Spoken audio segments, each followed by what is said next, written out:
Hello, I'm Maria Rimmel. I'm super excited to have you here.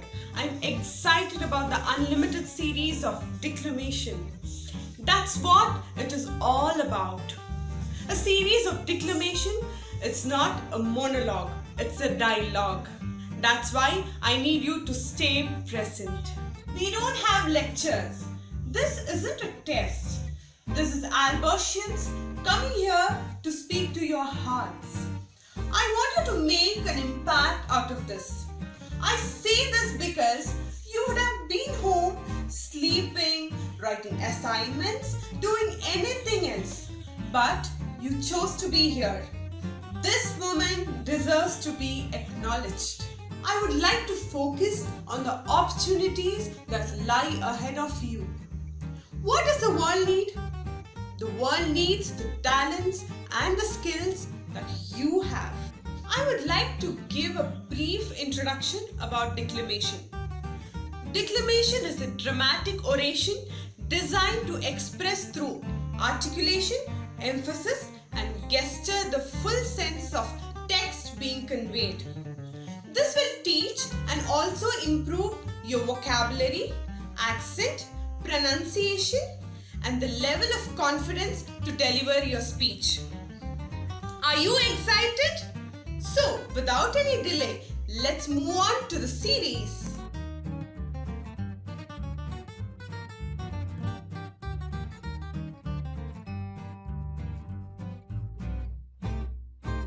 Hi, my name is Akhil Jose. I am here to present the declamation of the speech by Arnold Schwarzenegger. Arnold Schwarzenegger is an Austrian-American actor. He is a businessman, he's a retired professional bodybuilder, and a former politician who served as the governor of California. The speech starts like this. I am here to speak about success. The first rule of success is to have a vision of where you want to be and where you want to go. You see, if you don't have a vision, you aimlessly drift around and never end up anywhere. I mean, as you all know, I was born in 1947 in Austria after the Second World War, so I was fortunate that I stumbled under my vision. Growing up, I didn't like Austria. I wanted to get out of there. I couldn't imagine myself being a farmer or a worker in a factory, even though my parents wanted me to stay there and have a normal life. But that was their vision, not mine. I felt that I was born for something different, something unique, something big. One day, when I went to school, I remember I was 11 years old.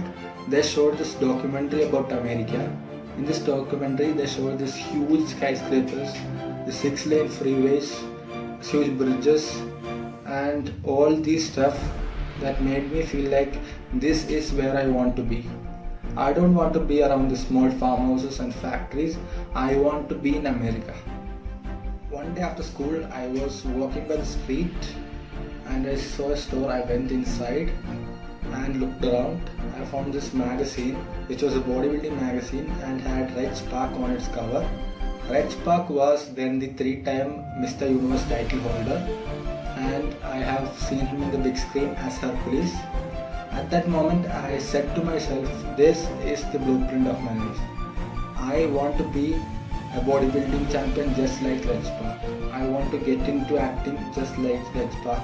I want to make millions of dollars and be rich and famous just like Reg Park.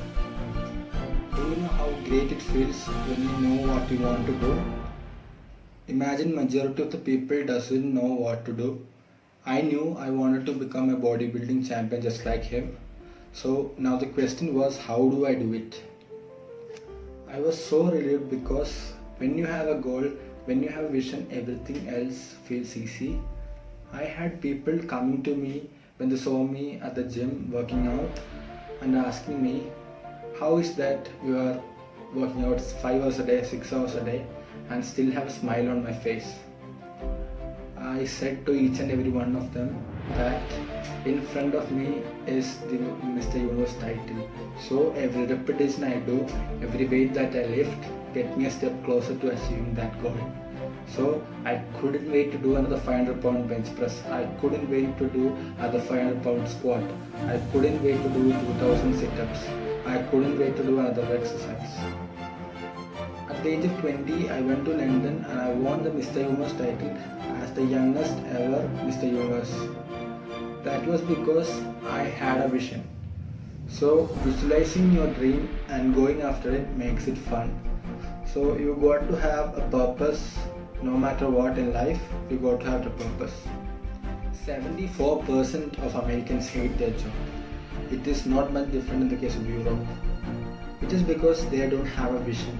They aimlessly roam around and as soon as a job opening comes up, they apply. For them, their jobs are a chore and their jobs aren't fun. So it is alarming to know that only a quarter of the world really enjoys what they're doing. I was so blessed that I knew what I was going to do. It was like a medical student who studies and knows he wants to become a doctor. The same case was with me when I got into politics. I wanted to be the leader of California. That is the farthest I could go because I couldn't run for the president as I was not born in America. So, being the governor of the fifth largest state, or should I say the fifth largest economy in the world, was the greatest achievement in politics for me. So even though people came up to me and told that you should go for something smaller, you won't make it, I still ran for the governor, and 2 months later I became the governor of California. This was because I had a clear vision what I wanted to do with California. So this is rule number 1, have a vision. Rule number 2, don't listen to the naysayers. Don't listen to the naysayers. Everything I did in life, I had people coming to me and the word which came out of their mouth is, it can't be done, it is impossible, or no. But every time they said it can't be done, I heard can be done. Every time they say it's impossible, I heard it's possible. Every time they said no, I heard yes. I am a strong believer of what Nelson Mandela once told. Everything is impossible until someone does it. So I said to myself, I'm going to be the one to do it. Maybe it was never done before, but that's perfectly alright with me. I'm gonna do it and I'm not gonna listen to the naysayers. It is all about the hard work you put in. I said when I was bodybuilding, I worked 5 hours a day, 6 hours a day. I did the same when I got into acting. I went to college to study English and also attended my accent removal classes. And I worked and I worked and I worked. Finally, I made it to the movie called Hercules, and as you all know, it went right into the toilet, but it didn't discourage me. I still had the vision. Then I did The Streets of San Francisco, The Villain, Staying Hungry, and finally I got called from the Universal Studio to act in the movie Conan the Barbarian. I still remember the director of the movie in the press conference saying that if we didn't have Arnold, we would have to make one. So all of a sudden, my body, which was criticized, became an asset and not a liability. Conan the Barbarian was the #1 hit in box office when it came out in the summer of 1982. Same was in the case of Terminator. The director Jim Cameron told to the press, if Arnold didn't have the accent of speaking like a robot, I don't think the movie would have been such a hit. So all of a sudden, my body and my accent, which was criticized, became the greatest asset of my life. This was because I didn't listen to the naysayers. So whenever someone comes to you and tells you that it can't be done, you won't make it, it is impossible, just prove them wrong. Thank you.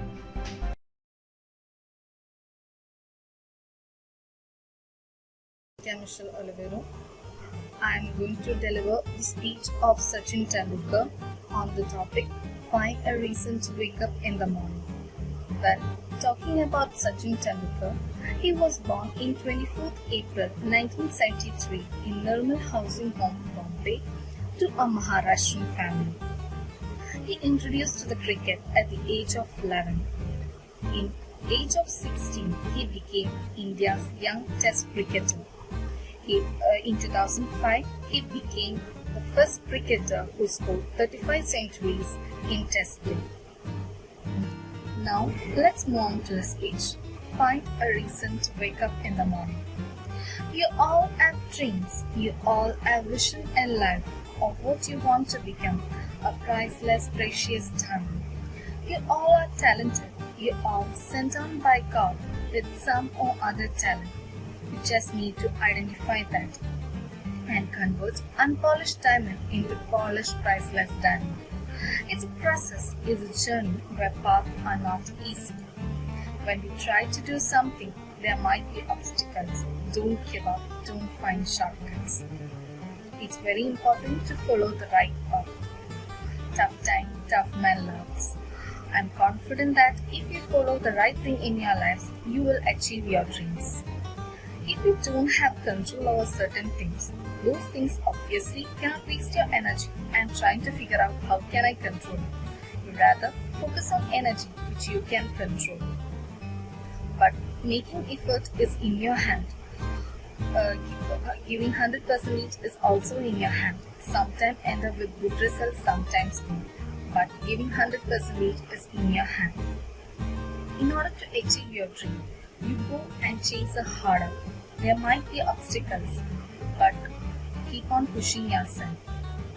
When we try to do something, we push ourselves and return it back. So, anything we try and it doesn't work means success is waiting for you in the corner. So, passion will help to push yourself harder. Find a reason to wake up in the morning. Chase your dream. Push yourself harder. Whatever you are passionate about, when you're passionate about something, you don't ask your parents. You don't look to your watch. You don't say to your parents that I practice for 2 hours. Practice until you are tired, until you are satisfied. Satisfaction is obviously important. So, people will notice everything, but hard work is not noticed by anyone. It is seen within us. There will be tough matches in your life. Don't cheat. Don't find shortcuts. It means you are cheating yourself. Eventually, you are cheating yourself. So, I want to say you that it's important to dream. It is also important to chase your dream. Sometimes it's very, very important that if you chase your dream, the dreams will come true. I've dreamed for last 21 years. One World Cup for India after 21 years. Dreams will come true. They might be a little longer for that, but it will come true. Sometimes what happens is we push ourselves, but not enough. We try and we say that it's enough, not working, not happening. So we give up. One extra step, success is waiting for you. So prepare to push yourself harder. Thank you.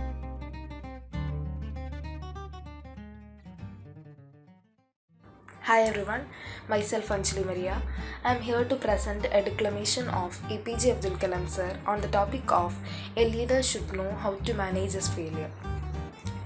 APJ Abdul Kalam sir was born on 15th of October 1931 at Rameshwaram, and he was famous as an Indian scientist and politician who played a major role in the development of India's missile and the nuclear weapons program. He was the President of India from 2002 to 2007, and he died on 27th of July 2015. Well, there are 6 traits that a leader must have.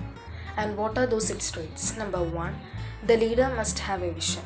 Without a vision, he or she will not be a leader. So most importantly, he must have a vision. Second comes, the leader must try to travel onto an unexplored path. Might be there will be tendency, to travel through a well laid out path, but the leader, he should always try to choose an untraveled path. Third comes, the leader must try to know how to manage success, most importantly the failure. any vision he does or she does, might be there will be failures, but even though he should know how to overcome them. Talking about my own experience, it is on 1979 that I was the mission director of satellite launch vehicle SLV-3, put a Arduino satellite in the orbit, and the management structure was given, money I was given, human power was given. The thing they said is that you must put the satellite in the orbit by 1980 by making a rocket. So thousands of people worked for it, and the time came, it is on 1979 that we launched the vehicle, and I was the mission director, the project director. I was the control center of that project, and we handed it over to the computer to do the process checking, and soon after 1 minute the computer put out a hold showing that some component was not doing well, say the control component. So my experts told me, I used to have 4 to 5 experts with me, and they suddenly calculated in the computer and told me, don't worry, there is a lot of reserve fuel in it so that we will succeed. So I bypassed the computer and launched it. First stage it completed beautifully, but it went to the second stage, got into trouble. Instead of the satellite going to the orbit, the whole rocket system went into Bay of Bengal. So it was a big failure, and it is on 7 o'clock Indian time that we launched the vehicle. 7:45 there was a press conference where it was led by the chairman of the army, the leader of the army, the leader of the Arc Nation, and I was by their side. So the space research chief, Mr. Sachis Dravan, he told that we have failed, try to attempt it, but even though this failure really makes us to believe that more technological support must be given to my team. Okay, so I was the chief director of that project, and I was responsible for that failure. And time comes in the next year, that is in 1980, that we launched and we succeeded. And there was a press conference where the whole world were jubilant, and the space research chief, Mr. Sachis Dravan, he told me, you go and take the press conference. Okay, so the message was that when a success occurred, he gave it to his team. As the failure occurred, as the space research chief, he gave it to his team. So this was the best ever managerial principle that I have learned in my life, and I have not previously learned from any book or anything, but from this experience. Thank you.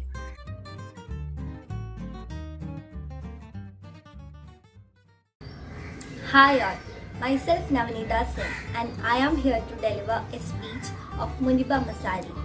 Muniba Masari, she is an Pakistani anger person, artist and a motivational speaker. She is also an ambassador of UN Movement Pakistan. She has been selected as the most inspirational woman in 2015 by BBC. Wow, I'm running short of words right now, but I cannot afford this because I have to speak. Thank you for all the love, and thank you for accepting me. Thank you very much. Well, I always start my talk with a disclaimer, and the disclaimer is that I have never claimed to be a motivational speaker. Yes, I do speak, but I feel more like a storyteller because wherever I go, I share a story with everyone. Well, it's a story of a woman whose perfectly imperfect life made her who and what she is today. It's a story of a woman who made people realize that sometimes problems are not too big, but we are too small because we cannot handle them. It's a story of a woman who with time realized the real happiness doesn't lie in success, money and fame. The real happiness lies in gratitude. So I am here and I am going to share the story of that woman. That is my story, the story of gratitude. I believe in the power of words because I know the value of words. The words can make you, they can break you, they can heal your soul, and of course, they can damage you forever. So I always try to use positive words wherever I go. They call it weakness, I call it strength. They see my disability and I see my ability. They call me disabled and I call myself as differently able. There are some incidents that happen in our life that will break you, but they deform you into the best version of you. And the same thing had happened to me. I was 18 years old when I got married. My father wanted me to get married, and all I said was, "That will make you happy," I will say yes. And of course, it was not a happy marriage. Just about after 2 years of my marriage, I met with a car accident. Somehow my husband falls asleep and the car falls into ditch.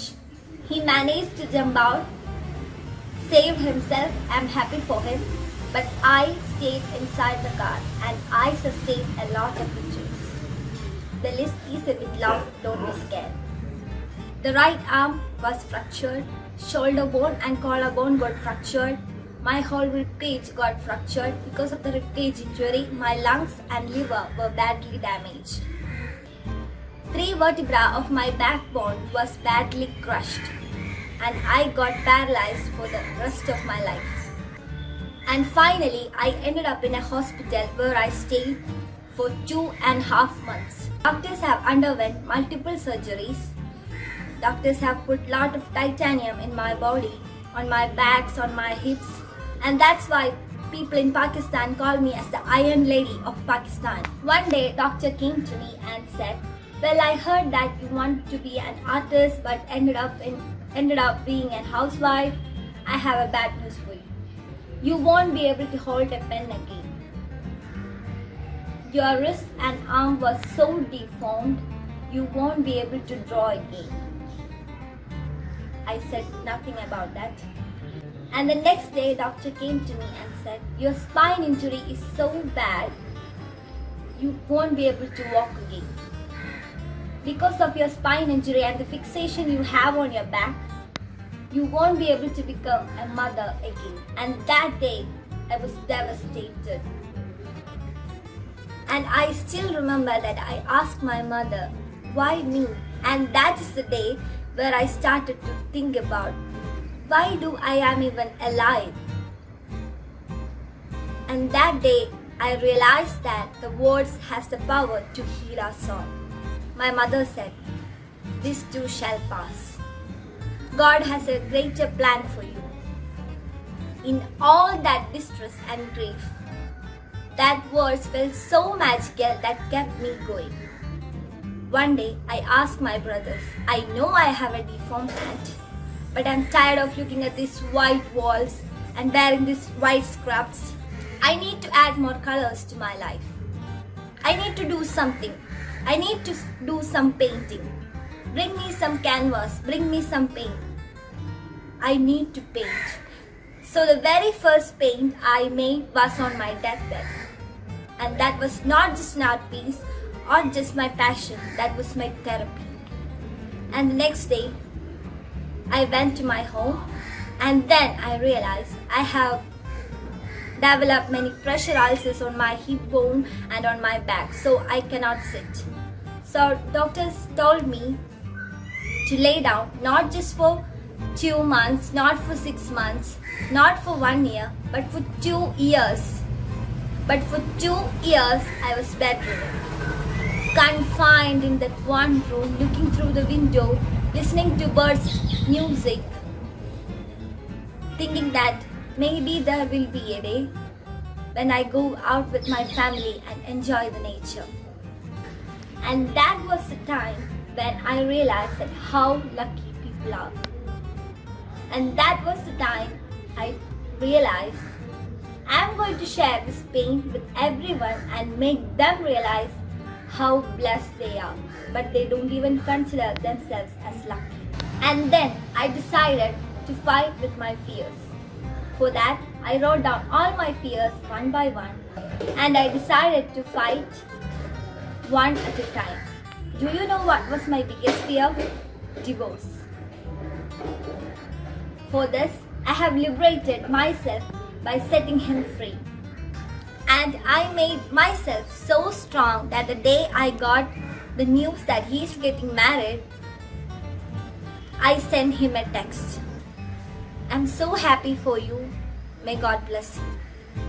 And my second fear was not And my second fear was not able to become a mother again. And that was quite difficult for me to accept. But then I realized there are so many children in this world that they just need acceptance. So there is no point of sitting and crying. Let's go and adopt one. And that's what I did. People think that they will not be accepted by other people because we in the world of perfect people are imperfect. So I decided that instead of starting an NGO for disability awareness, which I know will not help anyone, I started to appear more in public. I decided that I'm going to join the national TV of Pakistan as an anchor person. And I have done a lot of shows for last 3 years. And now I have become the ambassador of UN Women Pakistan, and we talk about the rights of women and children. We talk about inclusion, diversity and gender equality, which is must. Every time I go in public, I have a smile. I always have a smile. I always have a big smile which makes people to ask me, don't you get tired of smiling? What is your secret? And I say one thing to everyone. I have stopped thinking of the people and things I have lost. The people and things are meant to be with me are with me. Sometimes somebody's absence makes us a better person. Accept yourself the way you are. Be kind to yourself. I repeat, be kind to yourself. I always repeat, be kind to yourself, because then only you can be kind to others.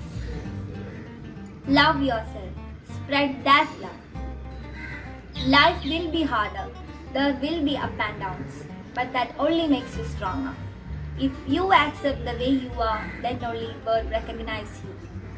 Remember one thing, it all starts from within. Thank you.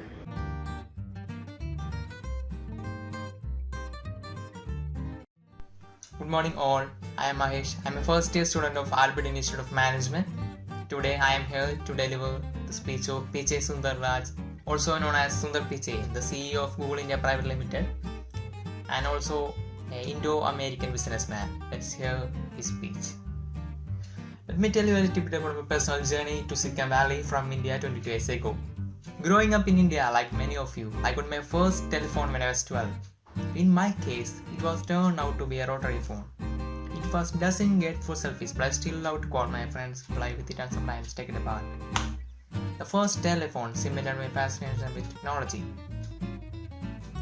I remember in my parents' house at Chennai, reading about the transistor at Bell Labs. Of course, that initial invention helped me to what became known as Silicon Valley. Out of that came out companies like Fairchild, Semiconductor and Intel, and all the computers and softwares we use today. You can draw a direct line from that initial invention to the technology. It powers Twitter feed or WeChat messages today.